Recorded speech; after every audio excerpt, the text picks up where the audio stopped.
हम पूछ रहे हैं, कोई काम दिया है करने को, वो हमसे पूछ रहा है ये काम हो गया क्या? Is this work done? Is this work done? Is it work done? हम दिस भी बोल सकते हैं, इट भी बोल सकते हैं। Is it work done? Finished, completed, कोई भी वर्ड वी कैन टेक। आपका रिप्लाई है इस पर काम चल रहा है। मैं काम अभी कंप्लीट नहीं हुआ है, काम चल रहा है। I M on it, I am on it. Is it work done? Is it work done? Is it work completed? Is it work finished? I am on it, मतलब मैं इस पर काम कर रही हूँ, खत्म नहीं हुआ है, मैं इस पर काम कर रही हूँ। I M on it. यहाँ पर हमें सेंस समझना है। अब इसका अगर हम अर्थ निकालें, मीनिंग निकालें, आई एम ऑन इट, तो मैं इसके ऊपर हूँ, मैं इसके ऊपर हूँ, इस पर काम चल रहा है, मैं कर रही हूँ। I M on it. उसकी बातों में मत आना, उसकी बातों में मत आना। कोई कह रहा है नहीं इंग्लिश बोलने के लिए उतना प्रैक्टिस की नीड नहीं है, नहीं, आप कम प्रैक्टिस में भी बोल लोगे, आपको सिर्फ ग्रामर समझना है, रूल्स समझना है, वो कैप्स लेना है, यू कैन स्पीक। तो उसकी बातों में मत आना, ऐसा नहीं हो सकता है। Don't take him, don't take him, don't take her. Him, her, situation, आप किससे बातें कर रहे हो। Don't take him at his words, don't take him at his words. और दूसरे ढंग से भी एक है, उसकी बातों में मत आना। और एक सेंस ऐसा भी आता है, जो किसी की बातों में मत आओ। कोई आपको चढ़ा रहा है कुछ ऐसा बोल करके जो सही नहीं है, तो उसकी बातों में मत आना, मतलब उसकी बातों में विश्वास मत करना, ट्रस्ट मत करना। Don't trust, don't believe what others say, तो उसकी बातों में मत आना। Don't take him at his words, don't trust, don't believe what others say. जब भी कोई इंग्लिश बोलता है, तो वही इंग्लिश बोलता है, तो मेरी जुबान बंद हो जाती है, हो जाती है। One speaks in English with me, I get tongue tied, I get tongue tied, tongue tied यहाँ पर हो जाता है जुबान बंद हो जाना, हम कुछ बोल नहीं पाते हैं, वही mind goes blank. Yes guys, जब भी कोई इंग्लिश बोलता है तो मेरी जुबान बंद हो जाती है, मैं कैपेबल नहीं हो पाता हूँ बोलने के लिए। तो यहाँ पर ये सेंस है, whenever someone speaks in English with me, I get tongue tied। मैं लंच के बाद थोड़ी देर आराम करती हूँ। इसकी स्पेलिंग क्या है? जैसे किसी का नाम है, मोस्टली किसी के नेम में ही हमें स्पेलिंग का थोड़ा कन्फ्यूजन होता है, हम मिस्टेक कर जाते हैं। तो इसकी स्पेलिंग क्या है? How do you spell it, how do you spell it. आप इसको कैसे स्पेल करते हो, आप इसको कैसे लिखते हो? तो how do you spell it, please tell me. आप इसकी स्पेलिंग क्या करते हो, क्या लगाते हो, कैसे लिखते हो? तो how do you spell it, please. जोर से बोलो, प्यार से बोलो। तो स्पीक लाउडली, स्पीक लाउडली यहाँ पर यह सेंस होता है जो हम चिल्ला करके बोल रहे हैं, हम चीख करके बोल रहे हैं, चिल्ला करके बोल रहे हैं, ये भी। बट जैसे बच्चे ही हमारे पढ़ रहे हैं तो बोलते हैं रीड अप, मतलब थोड़ी जोर से बोलो, जोर से बोलो। ये तो नहीं बोलना है हमें रीड लाउडली, उसको चिल्ला के नहीं पढ़ना है घर में। तो रीड अप, स्पीक अप, जोर से बोलो, स्पीक अप, धीरे बोलो। Speak gently, speak nicely. जब बच्चे घर में हल्ला करने लगते हैं, चिल्ला करने लगते हैं, प्यार से बोलिए, थोड़ा स्थिर से बोलिए। हल्ला हो रही है घर में, बहुत ज़्यादा आपको हल्ला कर रहे हैं, स्थिर से बोलिए। तो speak gently, speak nicely, speak mildly. तो जोर से बोलो, स्पीक अप, ये नहीं बोलना है स्पीक लाउडली, तब तो हो गया बच्चे और चिल्लाएंगे। Speak up, read up. मैं सीढ़ी से गिर गया, मैं सीढ़ी से गिर गया। I fell from the stairs, I fell from the stairs. क्या सोच रहे हैं? Is this sentence is right? I fell from the stairs, नहीं, no, this is wrong. I fell down the stairs, I fell down the stairs। I fell from the stairs, नहीं, I fell down the stairs। Up stair, जब stair चढ़ते हैं तो हम बोलते हैं ना अप स्टेयर, स्टेयर अप, नीचे जाओ, स्टेयर डाउन। मैं सीढ़ी से गिर गया, I fell down the stairs। ये किसी को नहीं बताना, don't tell it to anyone, don't tell it to anyone, don't tell it to anyone, ये किसी को नहीं बताना कि मैं सीढ़ी से गिर गया। Don't tell it to anyone, I fell down the stair. मैं सीढ़ी से गिर गया, सो मुझे हाथ में पैर में कहीं भी चोट आ गई है, मैं स्कूल नहीं आऊँगा, मैं स्कूल आज नहीं आऊँगा। तो कैसे बोलेंगे? I fell down the stairs, I have hurt my arms, so I am not able to come to the school. I fell down the stairs, I have hurt my arms, so I am not able to come to the school. ये पता चल रहा है क्या? ये पता चल रहा है क्या? इस सेंस के लिए ये सेंटेंस ली हूँ मैं। जैसे कुछ खा रहे हैं हम लोग, कुछ ले रहे हैं और उस टाइम में हमें कपड़े पर गिर जाता है यहाँ पर, या कुछ गंदा है क्या, बच्चे स्कूल जाते हैं तो कुछ यूनिफॉर्म पर लगा लेते हैं, तो ये पता चल रहा है क्या? नहीं तो इसको वॉश कर दूंगी, ऐसा होता है सिचुएशन। तो ये पता चल रहा है क्या? कुछ स्टेन है, कुछ गिर गया है या कुछ, बोलते हैं तो कुछ गिर गया है क्या, इज इट नोटिसेबल। यहाँ पर क्वेश्चन है, पूछ रहे हैं ये कुछ स्टेन आ गए हैं कपड़े पर, कुछ गंदे लग गए हैं, तो ये पता चल रहा है क्या, चेंज कर लो, दूसरा पहन लो, यूनिफॉर्म वॉश कर दो, गंदे हो गए, ये पता चल रहा है क्या, इज इट नोटिसेबल, ये पता चल रहा है क्या। बीच में मत बोलो, बीच में मत बोलो, don't speak in between, don't speak in between, don't पोक योर नोज, डोंट पोक योर नोज, ऐसे भी बोलते हैं। मेरे जूते घिस गए, मेरे जूते घिस गए, मेरे पेन घिस गए, घिस गए, तो यहाँ घिस जाना का सेंस क्या है, घिस जाना, पुराना हो जाना।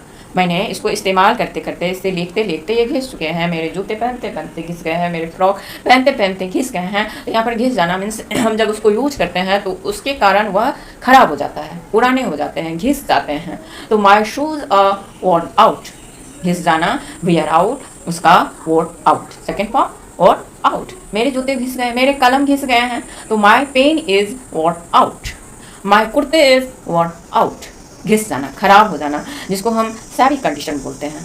आपके कपड़े बहुत ज़्यादा सैडी दिख रहे हैं, पुराने हो गए हैं, गंदे हो गए हैं, घिस गए हैं, सैडी कंडीशन के लिए वेयर आउट का सेकेंड फॉर्म वर्न आउट। मेरे जूते घिस गए, मेरे कलम घिस गए हैं, तो my pen is worn out, my shoes, shoes are, because दो जूते होते हैं दोनों पाँव का, तो प्लूरल हो जाता है जिसमें दो फ्लैग्स होते हैं। My shoes are worn out. वो खाने में बहुत नखरे करते हैं, वो खाने में बहुत नखरे करते हैं, जो खाने में बहुत सिलेक्टिव होते हैं, या कपड़े में ही बहुत लोग बहुत सिलेक्टिव होते हैं, बहुत चोजी होते हैं, नहीं ये नहीं यही हमें चाहिए, लेटेस्ट फैशन ये है, ये नहीं खाना में हमें यही खाना चाहिए, ऐसे क्यों बोलते हैं, वो खाने में बहुत नखरे, तो वो खाने में बहुत नखरे करते हैं। देखिए इसको जब हम ट्रांसलेट करते हैं, वर्ड टू वर्ड ट्रांसलेट करेंगे तो इसका ट्रांसलेशन हमें मिलेगा, he she does a lot of, खाने में बहुत नखरे करती है, she does a lot of dally. ये गलत नहीं है, दिस इज नॉट रॉन्ग, लेकिन अच्छा नहीं लग रहा है जब हम इसको बोलेंगे तो it will not sound good. Instead of he does a lot of dalliance we should speak, we have to speak he is a picky eater, picky eater, he is a picky eater, she is a picky eater. उसको कपड़े में बहुत नखरा है, she is very picky about her clothes, she is very picky about her clothes. उसको पहनने में, उसको कपड़े जब जाती है शॉपिंग करने तो कोई पसंद ही नहीं आता है, इधर उधर बहुत करती रहती है, पूरा मार्केट छान मारती है, फिर भी पसंद नहीं आता है। तो she is very picky about her cloth, she is very picker about her dresses. खाने में बहुत नखरे करता, पहनने में बहुत नखरे करता, मुझे ऐसा नहीं है कि मुझे ऐसा नहीं चाहिए, वैसा नहीं चाहिए, इस टाइप की जो मानसिकता वाले होते हैं, मेंटालिटी होती है, I am not that choosy picky, मैं चूजी नहीं हूँ, मैं पिकी नहीं हूँ, I am not that choosy picky, मतलब मुझे ऐसा नहीं वैसा नहीं, जो मिल गया वो पहन लिया, जो मिल गया सो खा लिया, एकदम जेंटल भद्र। तो I am not that picky, I am not that choosy. उसने पीछे से अटैक किया, उसने पीछे से अटैक किया, he attacked from behind, he attacked from behind, उसने पीछे से अटैक किया। जैसे हम जा रहे हैं, जहाँ पर मैं रह रही हूँ पर अंदर बहुत गए, तो पीछे से मंकी ने अटैक किया, तो मंकी अटैक्ड फ्रॉम बिहाइंड। ध्यान से, बी केयरफुल, बी केयरफुल हम सभी जानते हैं, इसको रिप्लेस कैसे करने हैं, watch out, look out, be careful, watch out. Be careful is not wrong, I am not telling, I am not saying that it's wrong, it's right, but watch out, look out is advance level, advance structure, we are learning advance structure. जैसे हम लोग कहीं जाते हैं, उसका रूप जो है, छतरी जो है, उसको थोड़ा नीचे लेवल से, मोस्टली जब किसी शॉप में हम लोग एंटर करते हैं तो वहाँ पर एक बाहर से शर्ट दिया रहता है, जो हो सकता है जब हम एंटर करें तो हमारे शर्ट से लग सकता है, या कहीं भी खरोंच सा हमें आ सकता है, तो वहाँ पर आपको लिखा हुआ मिलेगा watch out, watch out, watch out your head, संभल करके आना इसमें आपको लग सकती है। तो ऐसे आप मोस्टली देखोगे जिस शॉप के आगे में एक शर्ट दिया रहता है, जो कि आप थोड़े से भी अगर लंबे हो तो हो सकता है मे भी आपको लग सके। तो वॉच आउट योर हेड, मतलब ध्यान से, बी केयरफुल, आपको लग सकता है, बचा कर आना, सर बचा कर आना, वॉच आउट योर हेड। मेरे पास आपके साथ झक मारने का टाइम नहीं है, मतलब मेरे पास आपके साथ झक मारने का, फालतू का टाइम स्पेंड करने का टाइम नहीं है, मैं अपने टाइम को यूटिलाइज करती हूँ। I have no time to argue with you, I have no time to argue with you, बेकार बहस नहीं करना मुझे, आपको जो मन होता है आप कीजिए, मैं अपने टाइम को थोड़ा कुछ काम कर लेती हूँ, कुछ अच्छा कर लेती हूँ। तो I have no time to argue with you, I have no time to argue with you. मच्छरों ने मेरे पूरे हाथ को खा लिया, सच कह रही हूँ, देखिए मच्छरों ने मेरे पूरे हाथ को खा लिया। I have got mosquito bytes all over my arm, I have got mosquito bytes all over my arm, मच्छरों ने मेरे पूरे हाथ को खा लिया। अभी लिटरली अभी बहुत ज़्यादा मच्छर आ रहे हैं। तो I have got mosquito bytes all over my arm. तुम्हें डॉक्टरों को दिखाना चाहिए, तुम्हें डॉक्टरों को दिखाना चाहिए। You should show a doctor, you should show a doctor. This is not wrong, right, but not up level, but not level up. You must consult a doctor, you must consult a doctor. तुम्हें डॉक्टरों को दिखाना, जरूर दिखाना चाहिए। मच्छर ने काट लिया है तुमको, जरूर दिखाओ डॉक्टर से। You must consult a doctor. मुझे नहीं लगता तुम उसे जानते हो।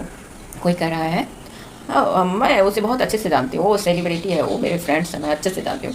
मुझे नहीं लगता आप उसे जानते हो। I don't think you know him, I don't think you know him, right, but level up, we have to do level up. I don't suppose you know him. Up level में जब धीरे धीरे हम लेवल को up करते हैं तो structure up होता है, एडवांस होता है, साउंड करता है excellent. I don't suppose you know him. क्या आपको पता होगा? आप सपोज दैट 1 मिनट के लिए इवनिंग का टाइम है, आपके बच्चे गार्डन में बाहर कैंपस में ही खेलने गए हैं, तो आप बाहर निकल करके देखते हो तो वहाँ पर नहीं दिखाई दे रही है। मेरी बेटी है इसलिए मैं बोल रही दिखाई दे रहा है, आपके बेटे हैं तो दिखाई दे रहा है, जो कुछ भी तो नहीं दिखाई, मेरी बेटी पार्क में नहीं दिखाई दे रही है। तो मैं किसी से पूछती हूँ क्या आपको पता है मेरी बेटी कहाँ है? क्या आपको पता होगा मेरी बेटी कहाँ है? Do you no, do you no, do you no, ऐसा हम लोग बोलते हैं, डू यू नो, क्या आपको पता है? इसको हमें रिप्लेस करना है, would you happen to know where is my daughter? Do you know, सही है, is right, but level up, would you happen to know where is my daughter? उसका दिमाग बदलता रहता है, उसका दिमाग बदलता रहता है। He keeps changing his mind, he keeps changing his mind.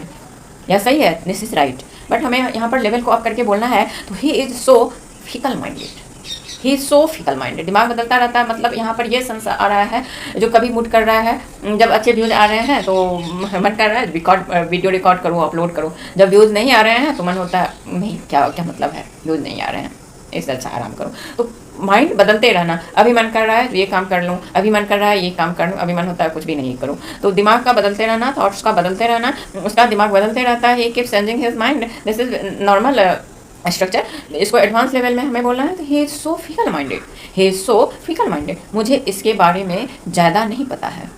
कोई कुछ पूछता है तो हम बोलते हैं हमें उसके बारे में कुछ ज़्यादा नहीं पता है, मैं उसके बारे में आपको इतना डिटेल में इंफॉर्मेशन नहीं दे सकती हूँ। I don't know much about it, I don't know much about it. Must have been very helpful for you. Yes guys, if you like my video, please don't forget to subscribe this channel, comment and press the bell icon so that whenever I upload new video you get faster notification. And please comment guys, and if you like, share it. Yes, share, like, comment and subscribe this channel.